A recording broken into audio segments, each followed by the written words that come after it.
Welcome back, Earth Science. Today we're going to start Chapter 11, which is mountain building.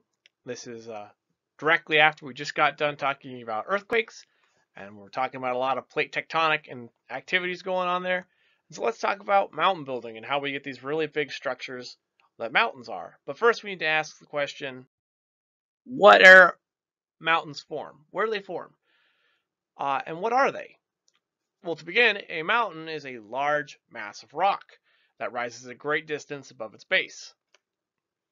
That means that there's a lot of space, a lot of elevation between the bottom here and the top here. Most of these are occurring at convergent boundaries, where we have these two plates coming together. And when they collide, they form these really big mountain structures. Mountain belts.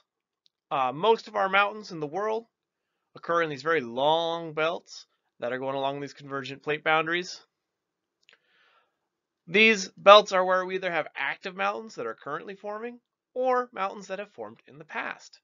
So an example of a current plate boundary is the Himalayas. It is an active plate boundary. It is coming together to form the giant Himalayas, the biggest mountains on the planet currently.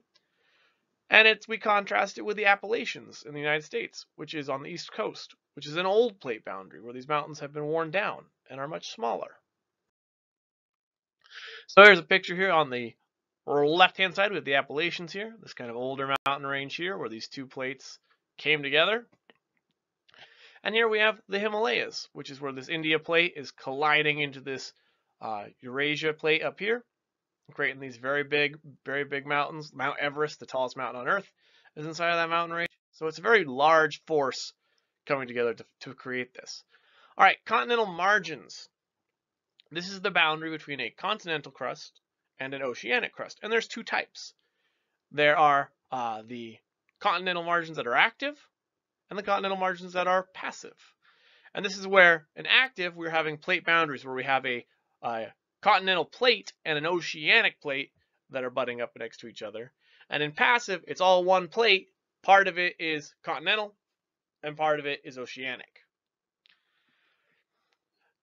So the passive are on the same big plate, but there are these different types of crust on top of that plate. So for active continental margins, this is where some big mountain buildings occurring. It happens when our plates are getting subducted.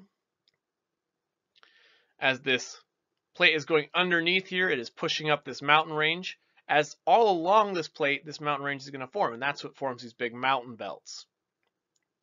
Areas here, like we talked before, are going to be really prone to volcanoes, especially right here, where these mountain belts are forming. We're going to get a lot of pressure here, create a lot of magma that comes up, creates these volcanoes. There's some smoke from that volcano. But it takes a long time to build mountains. These two plates kind of scraping against each other is a very violent, lengthy process. In our passive continental margins, these are very stable areas where they're accumulating a lot of sediments. These sediments, where are they coming from? They're coming from rivers, they're coming from sea creatures, and these guys, like a lot of shells build up here, and this is really responsible for a lot of future mountain building. We are creating a whole bunch of materials here that can then later be used to create some mountains. So how do these mountains form? Well, anytime we have mountains forming, we have a lot of stress, and stress is the measure of force applied over a given area. So this force is applied to these rocks as they're coming together at those converging boundaries. There's a lot of stress here. There's a lot of buildup there. With this higher heat deeper inside the Earth and this extra stress, you can have rocks that are bending instead of breaking. And here's some really cool, like you can see these different strata here, these different layers of rock are being bent in this diagram here. This is because of a lot of heat and a lot of pressure. So all mountains are just bent rocks that have been pushed upward into that nice mountain shape. They've been compressed together. So there's several different types of stress that we're going to talk about that can cause these kind of mountains and that can cause these kind of features. And the first is compression. And compression is when we're pushing things together. So these rock layers are squeezed inward. This makes this whole length of rock here shorter and thicker in this vertical axis here. Our second type is tension. Compression is together, tension is pulling things apart. And in this, these rock layers are being stretched. So in the middle, it's now, this whole block is longer and it's thinner in the middle. This can cause, as we get this really nice and thin, this can cause that rock to break, to form fractures inside of that rock. All right, shear stress. This is when rocks are slipping past each other. They're moving sideways along the face there. And they're pushed usually in two directly opposite directions to each other. And this is going to distort the shape of the rock and cause lots of rocks to slip in that area. Folds. This is when rock gets crumpled, usually due to heat and pressure. That we saw a picture of that earlier. This usually happens very deep beneath the earth, and then we don't see these folds until they make their way to the surface. After they weather their way, they're eroded up to the surface, and then we can see these folds here. And when we describe folds, we kind of talk about the anatomy of folds. An anticline is this upfold here. So this here, I'm going to use yellow on this nice diagram, is an anticline here. And then a syncline, I'll do in purple here, is this downfold. So we call this the syncline. This is the anticline. And then the limbs of this guy are the two sides. So the limbs are over here and the limbs are over here. Kind of the sides of these folds here. Those are the limbs. All right, faults. Faults are when our lithosphere or our crust breaks. A fault plane is this middle line. That line goes in between here. The footwall is the part above the plane, above the fault plane, and the hanging wall is the section of lithosphere that is below the plane here. And there are several different types of faults, and we're going to talk about those coming up. The first of which is a normal fault. And in a normal fault, the hanging wall moves down with respect to the footwall. This is usually formed as we get tension that is pulling these apart. So these two blocks are being pulled apart. That part falls down, and this forms a normal fault. In a reverse fault, instead of the hanging wall falling down, the hanging wall actually gets pushed up above the footwall. And this is caused by compression. These arrows of force are pushing this together. As it does, this one is slipping up above. This hanging wall is now above that footwall. And this is the reverse fault. In a thrust fault, this is where we're taking this and this whole thing is like really just slightly tilted. And is a reverse fault, once again, where this is the top one, is the hanging wall. And the plane is going to dip 45 degrees or less from the horizontal. And then we can find these kind of faults in mountain belts. Our next one is the strike slip fault, where they are moving past each other and they're breaking that way. And what happens is these rocks, as they break free, one is moving one way, one is moving the other direction. And this is an example of what's happening at the San Andreas fault. All right, joints. These are breaks in the bedrock, where the bedrock has been broken and there's no apparent movement, but they look like this. And what they call this a joint set here. And this is a bunch of joints. Each one of these is a little individual joint here. And as these kind of crack and fissure inside of this rock, this allows weathering. It allows water and wind and ice to get deeper and deeper inside of there and to create more and more erosion. All right, types of mountains. There are four main big types of mountains. There's folded mountains, dome mountains, fault block mountains, and then horsts and grabens. In a folded mountain, we're getting these two plates of continental crust coming together, colliding, crumpling, and forming this big mountain.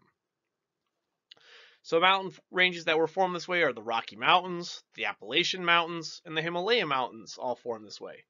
And during these, we see inside of these mountain ranges, we see a lot of these folded rocks. As you can see on this picture here, there's this big fold here.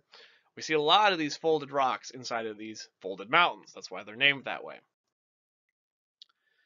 Before our mountains can collide, we've got to get rid of this entire river basin, or excuse me, ocean basin between them.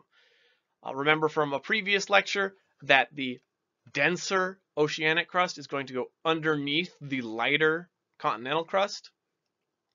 And once this closes and this kind of crust over here moves all the way over here, it's going to press up into mountains and form this nice crumpling of mountains.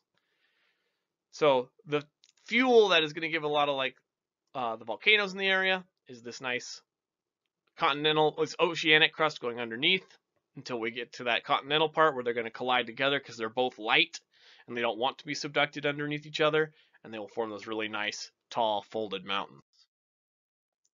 The second is dome mountains, which are these nearly circular folded mountains. They're usually not found in mountain belts. They're usually found kind of on their own or a couple isolated structures together. They are found in sedimentary rock, and what happens is as we get uplifting forces from beneath, as we get more magma cooling from underneath, as we get these kind of uplifting going on, these small domes are formed in these almost perfect circular formations. There's two types of dome mountains, and this is how they're formed. The first is a plutonic dome mountain, which is when we have that igneous intrusion of magma pushing up here, and as it pushes up and cools, it pushes this whole kind of area up into this nice dome mountain. The igneous rock down here, when it cools, is much younger than the stuff on top of it. And in the second type, a tectonic dome, as we get these nice tectonic forces that are forcing the rock upward, all the rock is getting pushed up. So this rock down here is much older than the rock on top of it. So this is how you can tell the two apart.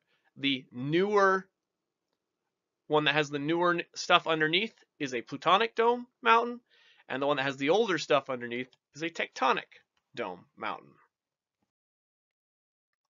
All right, in fault block mountains, this is formed from forces of tension where these two are pulling apart.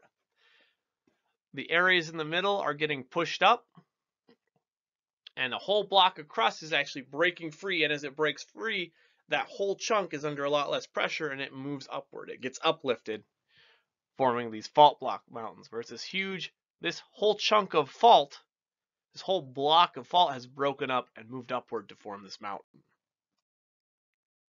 In Horsts and Graben, this is another tensional mountain. We can get this tensional stress that is pulling apart. Instead of reverse ones, we're getting these normal faults. And if the fault drops down and falls down lower, it is a Graben. If it moves upward, it is a Horst. So Grabens are the one moving down, and Horsts are the one moving up in these Horsts and Grabens. This concludes Chapter 11. I hope you learned what a mountain is, where to expect to find them, the different stresses involved as we get these rocks under a lot of heat and pressure, and the different types of mountains that we can find and how they form. Can't wait to see you in the next video. Have a great rest of your day.